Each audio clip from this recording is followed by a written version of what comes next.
Hello tout le monde, j'espère que vous allez bien en ce mardi. Et oui, nouveau rendez-vous sur la chaîne YouTube.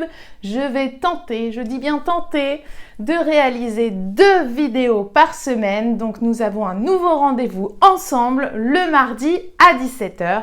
Et je conserve bien entendu notre petit rendez-vous de fin de semaine juste avant le week-end, le vendredi à 17 h. J'espère que ça vous plaira et que ça vous permettra de booster votre créativité et votre morale. Donc en ce début de semaine, je vous propose de continuer les tutos de mon premier livre parce que mine de rien, il y en a encore quelques-uns. Et donc je vous emmène réaliser la panière de bazar et comme d'habitude, je vous donnerai plein d'astuces pour booster votre côté créatif. Vous êtes prêts? Allez hop, c'est parti! Je suis très heureuse de vous retrouver pour ce tutoriel de la panière ou du panier à bazar de filles de mon premier livre. Comme vous pouvez le voir, j'ai pris énormément de plaisir à fabriquer cette panière. Donc j'aime beaucoup ce projet parce qu'il est très créatif, ludique, il est personnalisable à souhait. Et le but de ce tutoriel, c'est de vraiment vous rendre compte que vous pouvez personnaliser et jouer avec les matières, les couleurs, customiser cette panière pour une chambre d'enfant, votre salon, ce que vous voulez. C'est un projet parfait pour les débutants, pour éveiller votre créativité, jouer avec les couleurs et harmoniser les tissus. Voilà ma jolie panière créative. Maintenant, c'est à vous de jouer! Pour cette version, j'ai choisi un simili-cuir de chez la Mercerie des Créateurs qui remplace à la fois le tissu extérieur et l'entoilage. J'ai opté aussi pour 2 cotons, 2 bandes de coton. Donc là, j'ai pris du 8 cm de hauteur et pour la seconde, j'ai pris 5 cm de hauteur. Je vais les combiner et je vais aussi ajouter des chutes. Vous savez, on a toujours des petites chutes qui traînent. Donc j'ai pris 5 cm de chute de ruban pour pouvoir faire une jolie décoration sur le haut du panier. Dans mon modèle initial, j'avais mis une bande de coton. Là, je vais plutôt opter pour une jolie frange pour accentuer l'esprit bohème. Je commence par positionner mes chutes de ruban afin de marquer les emplacements où je vais les coudre. Donc là, je fais appel à ma créativité et j'alterne les coloris. Et ensuite, je fais le marquage.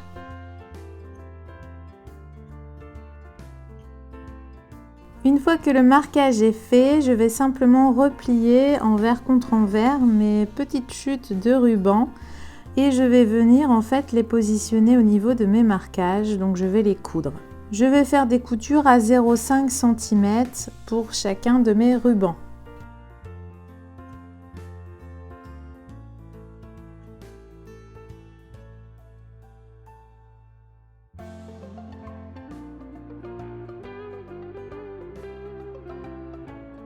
Une fois que ça c'est fait, je vais prendre ma deuxième bande de coton que je vais épingler endroit contre endroit et je vais venir coudre à 1 cm du bord.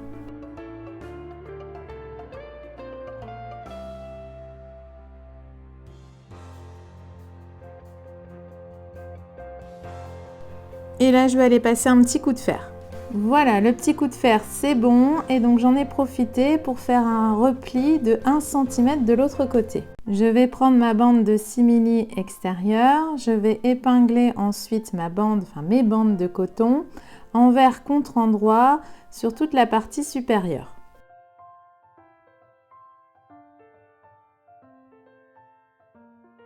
Je me positionne et je vais coudre à 0,5 cm du bord.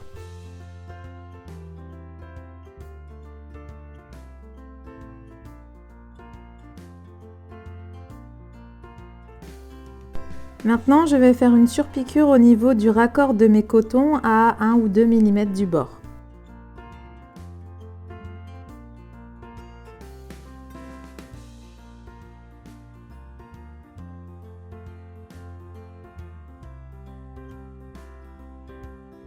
Et je termine par une dernière couture au niveau du repli de mon coton. Je vais coudre à peu près à 1 ou 2 mm du bord.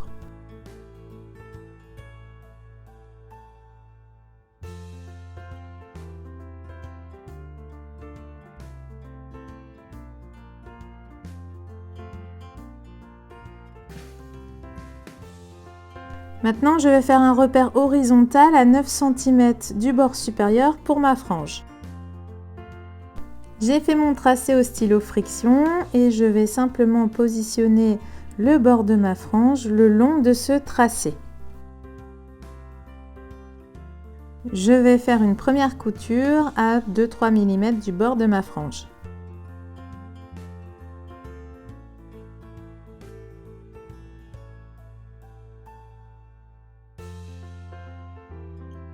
Je vais faire une seconde couture ici vers le bas, juste au-dessus des franges.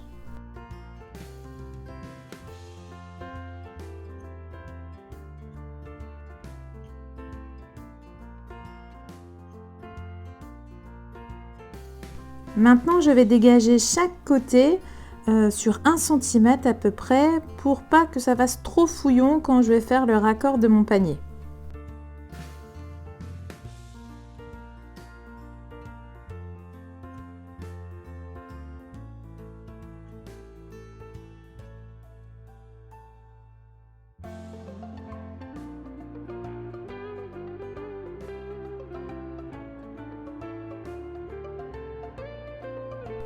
N'hésitez pas à ajouter éventuellement des appliqués, des galons, des rubans, faites-vous plaisir. Je vais maintenant plier cette bande extérieure endroit contre endroit, je fais attention au raccord de mes cotons. Donc là voilà, je vais épingler et je ferai également attention au raccord de ma frange pour que ça soit pile poil bien en face. Et je vais venir coudre à 1 cm.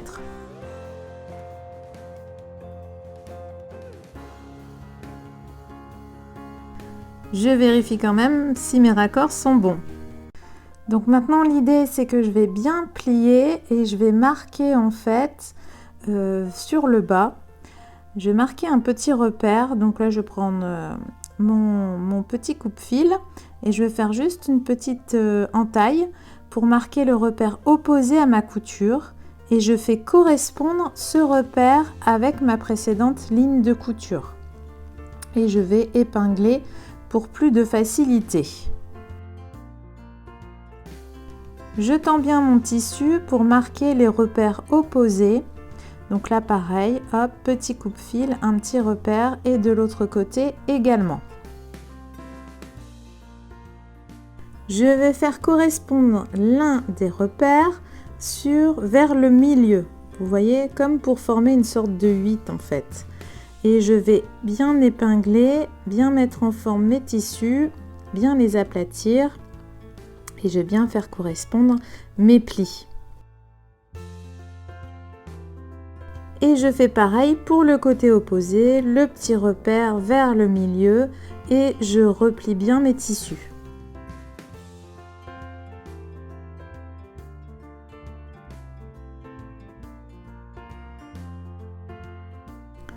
Voici ce que vous devez obtenir. Ici, pour éviter les épaisseurs, je vais replier mes marges de couture. Donc là, on a quand même pas mal d'épaisseur. N'hésitez pas à utiliser une aiguille 90 jean. Je vais coudre à 1 cm du bord. N'hésitez pas à allonger la longueur de votre point à 3 voire 3,5.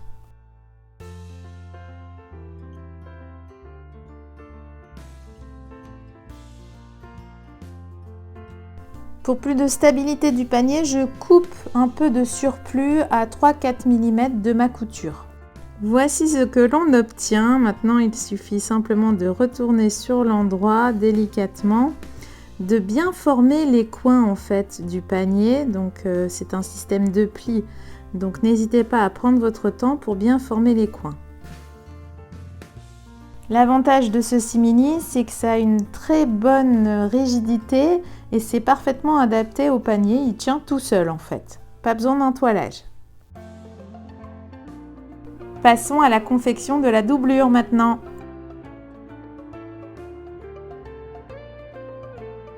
Vous allez voir que pour la doublure, c'est très simple, c'est le même principe.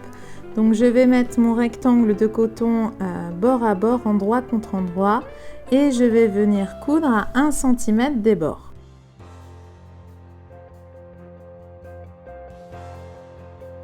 Comme nous l'avons vu pour l'extérieur, je vais marquer les milieux. Donc là, je vais prendre mon petit coupe-fil. Pareil, donc je fais une petite entaille. Je fais correspondre ensuite cette entaille avec ma couture. Voilà, j'épingle. Et ensuite, je marque les milieux des autres côtés. Et là, je refais exactement la même chose. Je fais correspondre ces entailles avec le milieu pour former mon 8.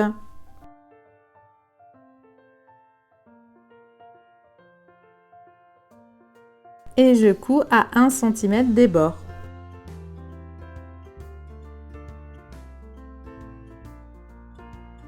Voici ce que vous obtenez. N'hésitez pas, vous pouvez ôter aussi un peu d'épaisseur de tissu en coupant à 3-4 mm de la couture. Je reforme en fait le fond de ma doublure pour former les coins.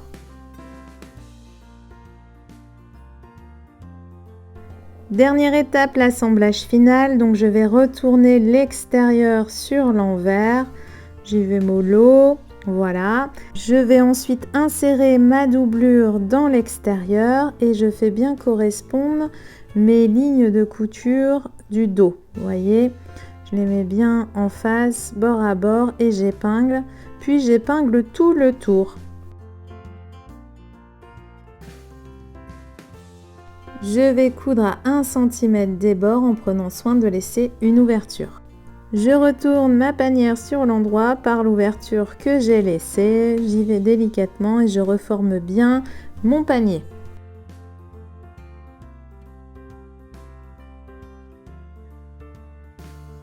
Je mets bien ensuite mes tissus bord à bord et je fais rouler la couture entre mes doigts, puis j'épingle.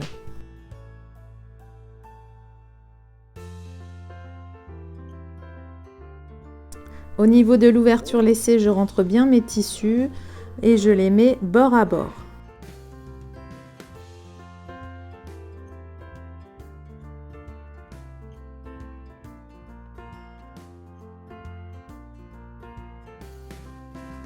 Je n'ai plus qu'à faire une surpiqûre à 1 ou 2 mm du bord pour refermer l'ouverture laissée.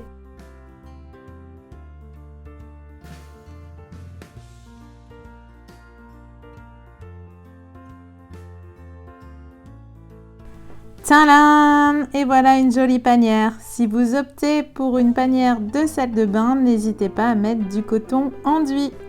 Voilà, j'espère que ce nouveau tuto vous a plu. N'hésitez pas, j'attends vos retours en commentaire pour savoir si vous êtes OK ou pas pour 2 vidéos par semaine. C'est important, ce mois d'avril sera un mois test. Donc, on met son petit commentaire, on me dit ce qu'on en pense. Si le créneau vous convient ou pas, n'hésitez pas, je compte sur vous. Et sinon, je vous donne rendez-vous vendredi à 17 h sur cette chaîne pour un nouveau tuto vidéo. D'ici là, je vous embrasse, prenez soin de vous. Bye bye!